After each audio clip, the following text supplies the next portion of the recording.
ఆశయ్యా చిన్న ఆశయ్యా ఓ యేసయ్యా నీవే తీర్చాలయ్యా. Praise lord. నీ వాక్యం నా జీవకు ఎంతో మధురమైనది.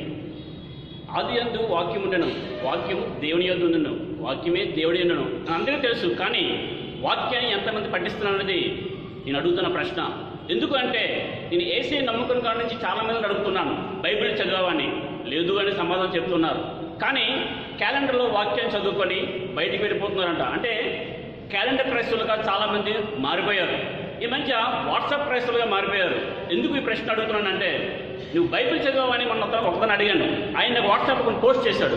ఏంటా పోస్ట్ అంటే, అడుక్కున్న వాడు వద్ద కూర్చొని బైబిల్ చదువుతున్నట్లు, ట్రైన్లో జర్నీ చేస్తూ బాత్రూమ్ దగ్గర కూర్చొని ఒక అతను బైబిల్ చదువుతున్నట్టు, కాయగూరలు అమ్ముకున్న ఒక అతను మూల కూర్చొని బైబిల్ చదువుతున్నట్టు, ఇవన్నీ పిక్స్ నాకు వాట్సాప్ చేశాడు. అతను అడిగాను, నువ్వు ఈరోజు బైబిల్ చదివాను. లేదు అన్నాడు.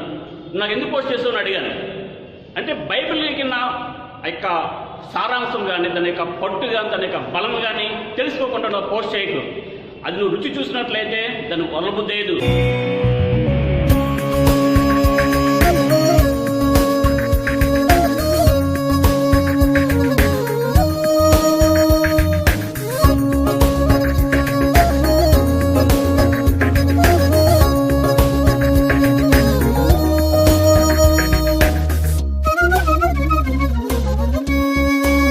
స్తుతించి గణపరచి సేవింతును,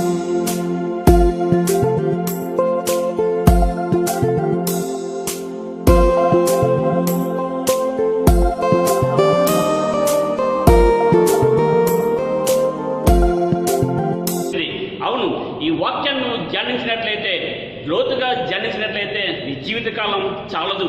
ఇది నా నోటికి ఎంత మధురంగా ఉందో తెలుసా. రోజుల తరబడి, గంటల తరబడి, సంవత్సరాల తరబడి నేను వాక్యాన్ని ధ్యానిస్తూ ఉన్నాను.